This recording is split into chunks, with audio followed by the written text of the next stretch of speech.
Michigan Out of Doors Online is brought to you in part by Mr. Muskie Charters, offering full-service guided fishing trips for walleye, muskie, bass, and sturgeon on Lake St. Clair and the Detroit and St. Clair rivers. Booking information is online at mrmuskiecharters.com. Hey everybody, welcome to Big Buck Night. We are here in Grand Rapids at the Ultimate Sports Show, and we are really excited for tonight because I think we have some of the biggest deer that we've ever had here at Michigan Out of Doors Big Buck Night. And Jimmy, we've heard some of the stories off camera already, and you're going to want to stay tuned for this. It's going to be an exciting night. That's right. This is Jenny Olsen-Silek, and I'm Jimmy Gretzinger. It's time for Michigan Out of Doors. From the first spring rains to the soft summer breeze, dancing on the pine forest floor, the autumn colors catch your eyes. Here come the crystal winter skies. It's Michigan out of doors. What a beautiful day in the woods. Someday our children all will see this is their finest legacy, the wonder and the love of Michigan. As the wind comes whispering through the trees, the sweet smell of nature's in the air. From the Great Lakes to the quiet stream, shining like a sportsman's dream, it's a love of Michigan we all share. Michigan Out of Doors is presented by Country Smokehouse, a sportsman's destination since 1988. Featuring varieties of homemade sausage, jerky, brats, and gourmet entrees. Holiday gift boxes can be assembled in-store or online. Details at countrysmokehouse.com. By Angler Quest Pontoons, a mid-Michigan company building boats for fishermen by fishermen. Angler Quest Pontoons are designed for comfort and functionality. On the web at anglerquestpontoons.com.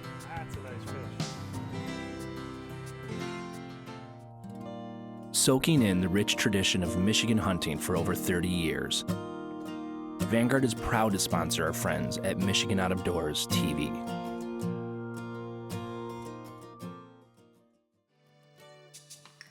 Okay, here we go with our first successful hunter of the evening, Sara Collier, Berry County, a 139-inch buck. You got it with a shotgun. Tell us, what day was it, first of all? It was November 17th. Nice, okay. And have you shot a buck before? Nope, I haven't shot anything except for the doe that I got about 2 minutes before I got this buck. Wow, that's a successful season for you to start out. So how did that all unfold out there then? Well, I had been out in the woods for probably about 2 hours, and it was getting a little bit later in the evening, and I thought, I'm not going to see anything. And then finally these two does walked in, and it took me a couple minutes, but I got composure and was able to make my shot. I shot the doe, and she ran up the hill, and my husband had told me, because I had a single shot 12 gauge, you need to reload in case you miss or just wound the deer or you see something else. So I was still shaking from shooting the doe, and I saw just antlers coming through the woods, and so I reloaded real quick and shot the buck, and down he went. Like, how far of a shot was it? I think it was probably about 80 yards. Okay, nice. So did you know you got a good shot in, and what went through your head after you pulled the trigger? Well, my forehead hurt a little bit. I gave myself scope forehead, but he ran about 30 feet, and then he went down, so I knew I had got him. All right, our next big buck was shot by Jeremy McMahon. This was out of Jackson County. Shot it with a 44 mag, and this is a 10-point, scores 149 inches. Jeremy, first off, who do you got with you, and tell me about what happened that fateful night. This is my daughter Avery.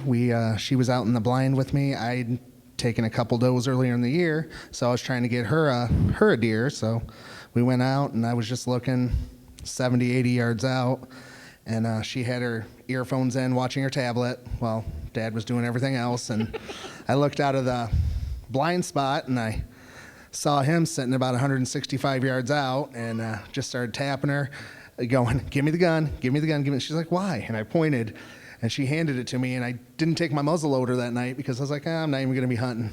So at about 165 yards, I aimed 14 inches high, pulled the trigger, he lunged. Wait, how far was he? About 165. With a 44 mag, that's a good poke. Yes, yeah, one of the CVA single shots.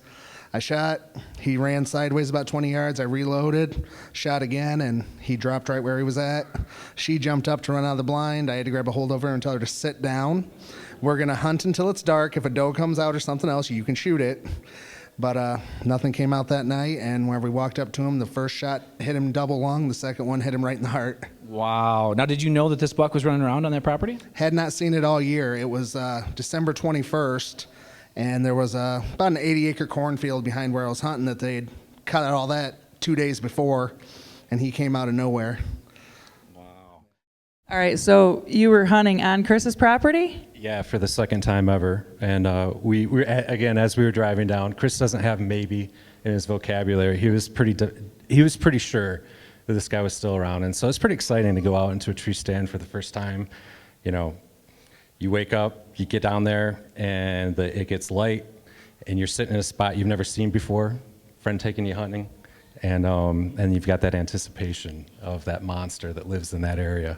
So he came through about 100 yards away, came through 2 openings. I grunted at him twice, didn't stop, came through a third one, and I snapped a shot, and he dumped 20 yards later. What time of day was that? About 9 o'clock in the morning. Great way to start opening day. So, Chris, were you out there hunting too then? Yeah, I was about 150 yards away, and about 5 minutes after he shot, I shot a real nice 7-pointer. But if that deer had taken about another 15 degrees different, it would have ran past me, so... yeah. I have to say, like, when you shoot a buck that your buddy's been hunting for a while, it's a little nerve-wracking. So this guy got a really nice crossbow for Christmas, and we're still friends. You got to thank the landowner, that's for sure. Congratulations, guys. Beautiful buck. We looked up, and there was this little 7-point that we had on camera before, and he comes out into the small clearing and kind of wanders around, but I wasn't going to shoot him, but they're early in the year, so they're still in their bachelor group, so I decided to get my gun up and ready just in case something bigger came out. And sure enough, he wanders out and take the shot. Well, okay, so when you see him step out, how far away was he? Probably about 65 yards. So he's pretty close. Yes. Okay, and then what's going through your mind? Could you see how big and massive he was? Did you try to not look at the rack? Did you look at the rack? What were you doing? Yeah, as soon as I saw the rack, I was trying to focus more on the body, and as I was lining up on getting my crosshairs on him, my dad was probably in 10 seconds told me 10 times that's a shooter. And I'm like, well, I know. You're like, no kidding. But I know I'm trying to shoot it. And so, okay, so you get the gun up. Were you pretty calm when you took the shot, or were you shaking? I would say I was pretty calm, which is kind of unbelievable. Don't have buck fever with this, but we hadn't seen it very long, so I don't think I had time to develop buck fever yet. So. Okay, so you pulled the trigger and walk me through what happened after that. Well, he kind of dove into the brush, further into the side of the clearing or whatever, and we get down, start looking for blood, don't find anything for a while, and then my dad finally finds a speck of blood kind of near where he went in, and poke around in there, and 10 yards in, he's face down in the... Really? So what was it like with you and your dad standing over this buck? Oh, it was amazing. His head was kind of buried in the grass, so pulling him out of the grass was just awesome. Okay, we got our next buck of the night. Keith Koster shot this 168 1/8 inch buck. It's a 21-inch spread with a shotgun on opening day firearm season, Kalamazoo County. Get this, on state land. Whew, so tell us what happened out there, Keith. Well, I got out a little late. I had to go fix my brother's furnace. He called first thing in the morning. So I got out about 10 o'clock, snuck into the swamp. And when I got into the swamp, as soon as I started to take off my backpack, I looked up and he's walking through the swamp. All right, did you know he was out there? Had you been on that land much before? No. Yeah, I've hunted out there quite a bit, but no, I've never seen him out there. And he took about 30 yards, and I finally gave me an open shot, and I shot him. Then he took 3 bounds, and he ended up in the muck up to his chest. And he got stuck in the muck, and that's where he passed away. Wow, so did you need some help getting him out of there? Yeah, I had some parachute cord in my backpack, so I grabbed a hold of his horns with it and pulled him out, and then I called my son to have him drag him out. That's amazing. I can't imagine a drop tine buck like that on state land. Was there some buck fever involved? No, I don't get buck fever anymore. I used to when I was young, but I don't anymore. Amazing. Nice job, Keith. Let's give him a round of applause. All right, our next hunter is William Nutt. This one scores 171 and 7/8. This is shot in Clinton County with a shotgun, and I hear there's a pretty good story. So let's hear what happened with this buck. Well, we were house shopping, property shopping. We seen him 2 years prior in a farmer's field 2 miles from where we actually bought the property. The day we looked at the property, and it was behind a QDM sign, and I was like, this is a place where we need to live.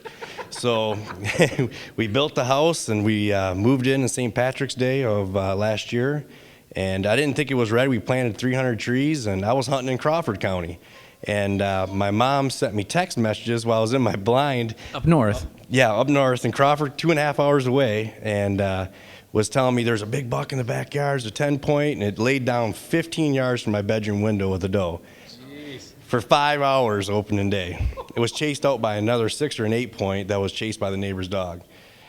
And I came home, and luckily on the 17th, I was actually supposed to be watching my son, who was 3 months old at the time, and luckily he must have knew it. He laid down for a nap at 4 o'clock, and I asked the wife, hey, can I go take this chair out to my blind? She goes, you're on child daycare tonight, so get back here. I'm like, okay. So I walked out there, I sat the chair down, and before the blind, of course. So you're just sitting on a chair? No, I actually put the chair down about 20 yards from the blind on the top of the hill, so I could actually walk down into the switchgrass. Okay. And he jumped up at about 70 yards with a doe, and I got on him, and the doe had to jump out of the way before I could shoot, and when he landed on the second jump, I touched it off and flipped him head over heels. And so you didn't know, I mean, you had come back from deer camp, and you're now just going out a couple days later. You didn't know he's still in there. I didn't even have my hunting knife with me, nothing. I was legitimately just taking the chair out there, just seeing what was back there, and it was luck, a lot of luck involved. All right, so let's run through the hunt real quick. What happened out there on December 14th? It was a real foggy morning, and I was probably out there for about 3 hours. And about 10 after 8, a doe came out, and I didn't get real excited. She was all by herself, and she sat there and ate a little bit and scratched herself, and then she slowly walked away.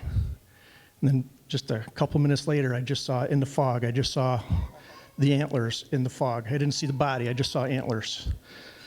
And so I grabbed my gun quick, and then he walked in front of a big pine. So then I could see him perfect, and then I didn't waste any time. So I didn't want him chasing her, away. So that was it. So exciting. So your wife was probably pretty excited for you then too, eh? Yes. So I walked in the house.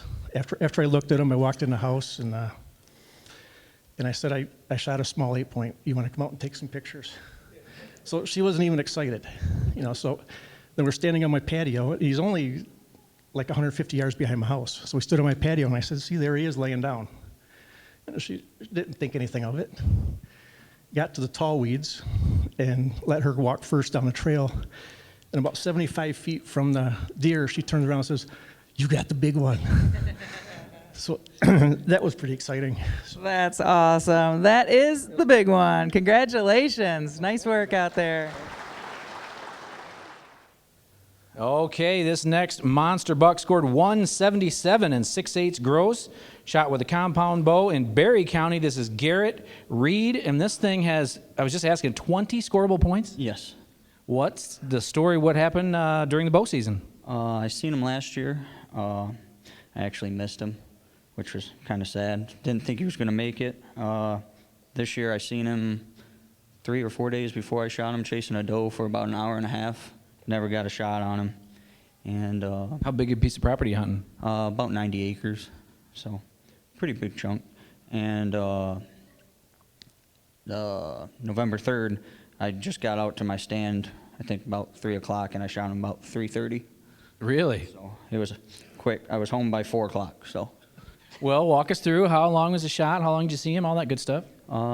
It was about 40 seconds, enough time to put your trigger release on, and he was coming down the lane about 20 yards, perfect shot, ran about 40 yards, died in the swamp.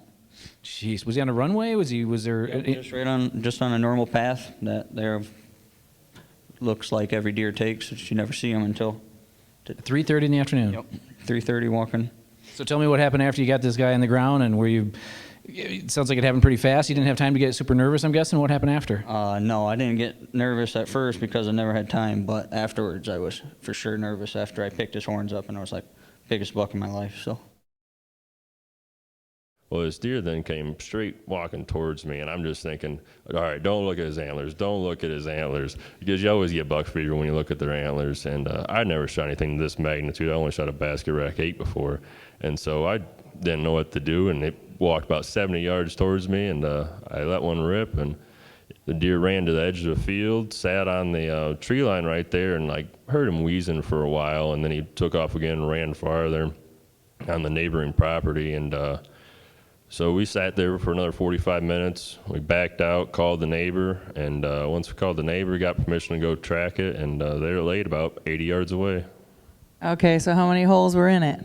There was only one hole. Oh, man. So was it a little awkward in the woods at that point? Well, yeah, I mean, tensions are still pretty tight today, and I feel real bad for him. I still got to make it up to him somehow. I haven't figured it out yet, but he's going to get made up to him one of these days. Do you still get to hunt out there next year, you think? No, I don't think I'll ever be hunting with him again. Is he here tonight? No, he didn't come tonight. All right, you guys are still friends, right? Yeah, I'm pretty sure we are. Awesome. Well, here's to good friends. Congratulations, Mike Van Heusen.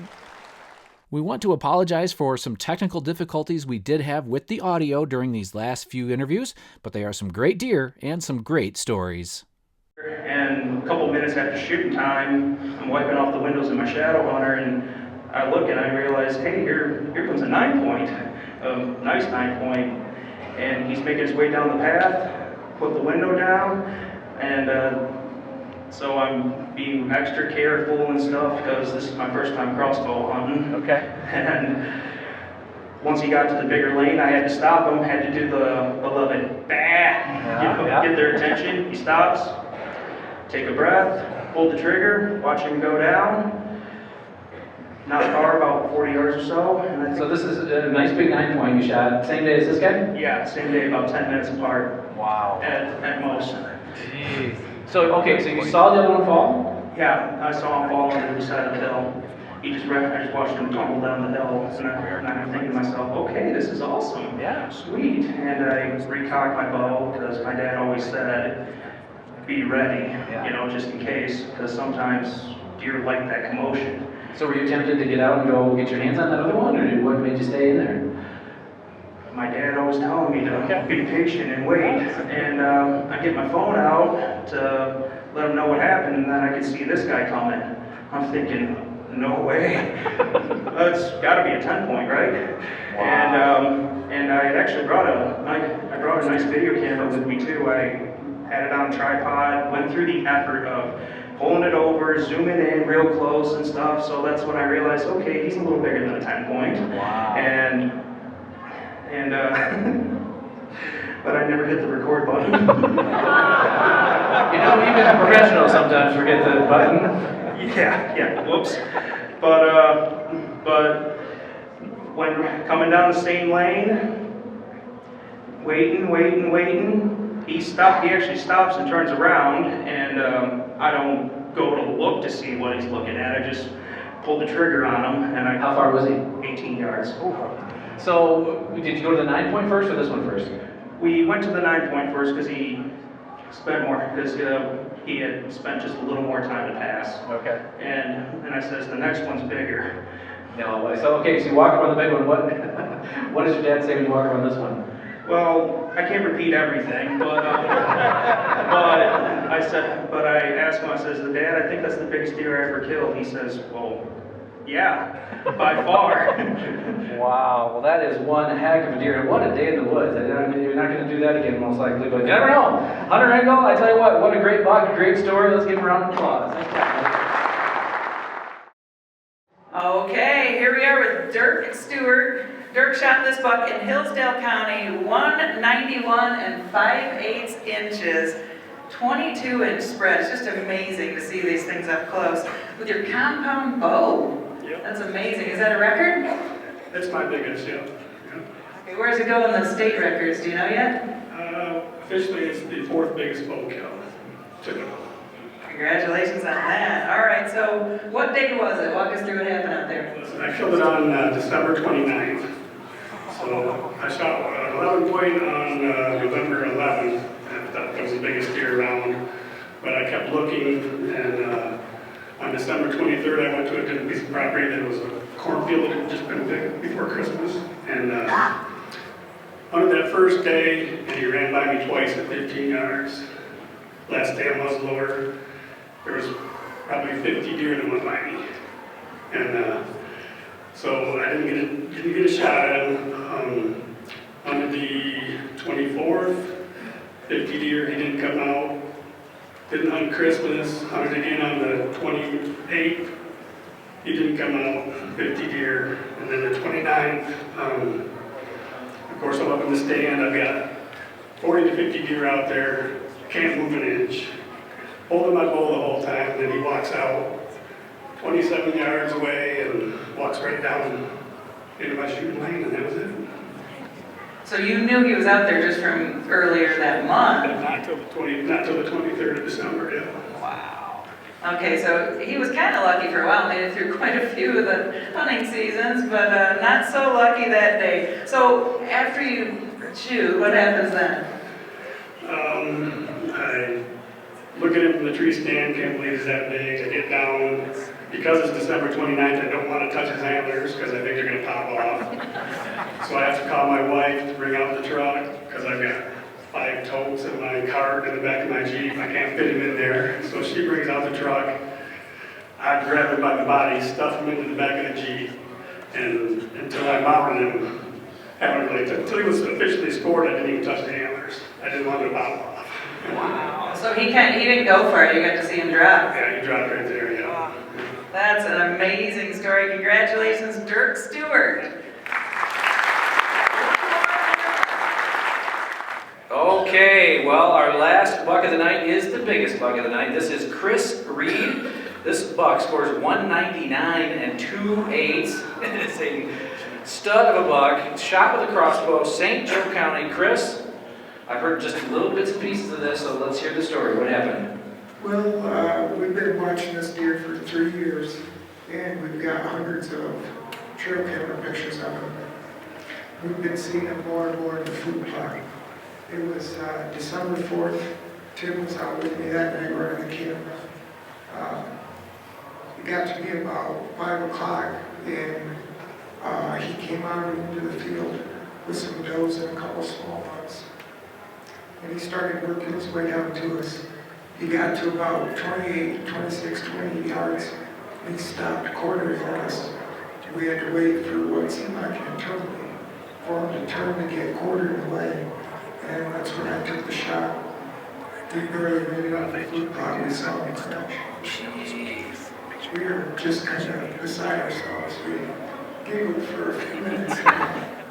But anyways, I kind of get my composure and make a few phone calls to get a truck out. We walked back out to the van and drove up the 2-track next to the field.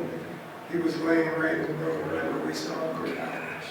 At that point, we were just speechless. We knew he was big, but we kind of didn't know what to do, so we just threw the tag out and got him home as quick as we could show all the rest of the guys. We've been seeing him so much and got so much footage and stuff of him. Everybody wanted to get their hands on him. I bet. So how many guys knew about this buck then? How many kind of in your hunting crew? Well, it's a great group. I'm blessed to have the support group that I do. I've got a whole bunch of guys that do all the work. All I do is puff the trigger. Jerry, the landowner, and the guys take care of everything else. And that's what really means something to me when I look at these horns. I know I see a big buck. I see the group and the work that everybody puts in it for me to puff the trigger wins. Oh, that is a great story. I tell you what, that is a beautiful buck. And so when you did finally get everybody's hands on it, was it bigger, smaller, about what you thought? I mean, there's got to be no ground shrinkage walking up on that. No, there wasn't. We knew he was big. We quit guessing at him in 2017 because we didn't want people to think we were lions. So we played yesterday, just watched them and waited until we got our hands on them to see the score.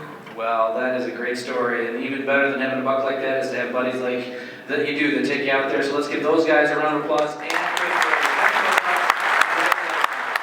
Thanks to everyone that was involved in Big Buck Night West. It was a lot of fun, some great deer, and some great stories once again at the Ultimate Sports Show in Grand Rapids. Michigan Out of Doors is presented by Greenstone Farm Credit Services, making recreational land ownership possible across Michigan and northeast Wisconsin. Begin your land financing journey at one of Greenstone's 37 locations or greenstonefcs.com. By EOTech, a Michigan company, equipping law enforcement and sportsmen alike with quality optics, creating jobs for Michigan workers. On the web at eotechgear.com. By Pictured Rocks Boat Cruises of Munising, exploring Lake Superior's Pictured Rocks National Lakeshore. With its sandstone cliffs, caves, waterfalls, and lighthouses, Pictured Rocks Boat Cruises on the web at picturedrocks.com. Closed captioning provided by Randy's Hunting Center, serving Michigan as Ruger and Leupold's National Dealer of the Year, an inventor of Ruger's 450 Bushmaster rifle. When I wander far away, a dream stays with me night and day. It's the road that leads to my home state. I am a Michigan man. Changing seasons paint the scene like rainbow trout in a hidden stream. The white-tailed deer in the tall pine trees. I am a Michigan man. I am a Michigan man. Ask where I'm from and I'll show you my hands. Lord above, I love this land. I